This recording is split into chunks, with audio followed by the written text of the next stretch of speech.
In 1783, the Continental Congress originally planned to build an equestrian statue in the new national capital.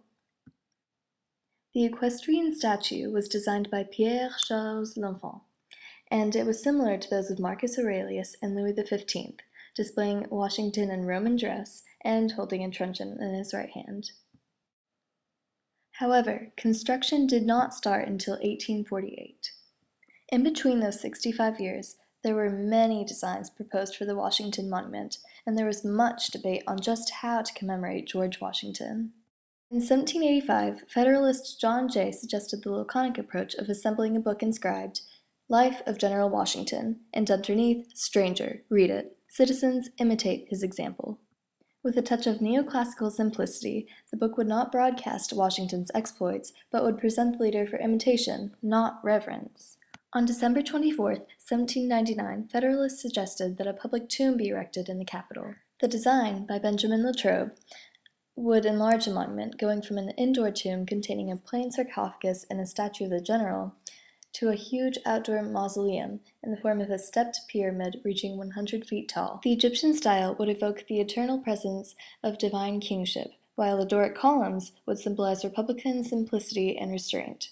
By combining them, Latrobe tried to create a grandiose Republican monument that would please both Republicans and Federalists. However, Republicans were against any signs of royal display or extravagance, and they argued that a pyramid would elevate Washington far above the common man.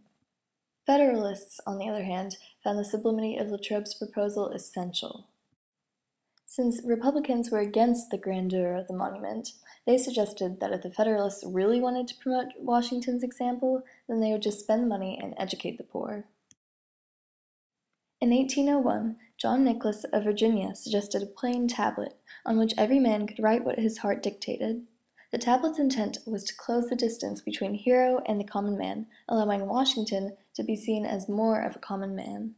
But in 1816, a Boston writer in the North American Review argued, "A column is superior to an equestrian statue because with the former we might erect the largest and finest in the world, whereas there would be 100 equestrians to rival us." In 1833, James Madison and John Marshall created the Washington National Monument Society with the purpose of constructing the largest monument in the world in memory of George Washington. The society held a competition in 1836 to find a design worthy of honoring the national hero, and they stipulated that the monument cost no less than $1 million, which was supposed to be supplied by private contributions.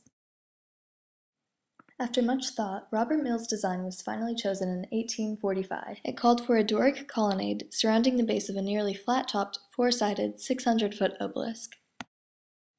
The colonnade was to house statues of Revolutionary War heroes and to be topped with a statue of Washington in a chariot.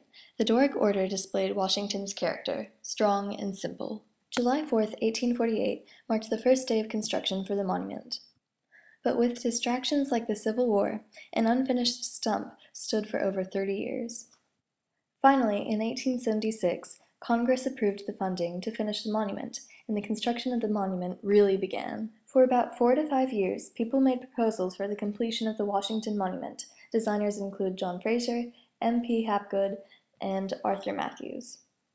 To supervise the construction of the monument, the Joint Commission hired Lieutenant Colonel Thomas Casey, who really took control.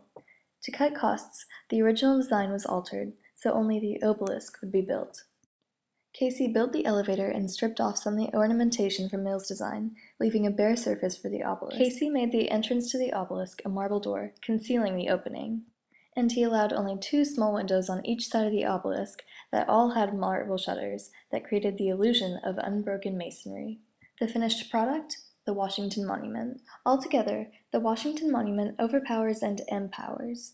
Initially, the great size of the structure diminishes all visitors into insignificance, but the elevator and view from the top raises the spectator high like a hero. Unlike the Vietnam Memorial, the Washington Monument does not open its arms to visitors, but it exhibits sheer force with a more militant impact. The Washington Monument represents both authority and power.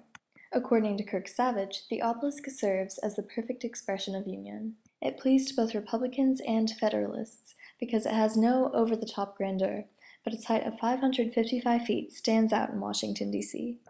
The Washington Monument is strong and simple, just like George Washington.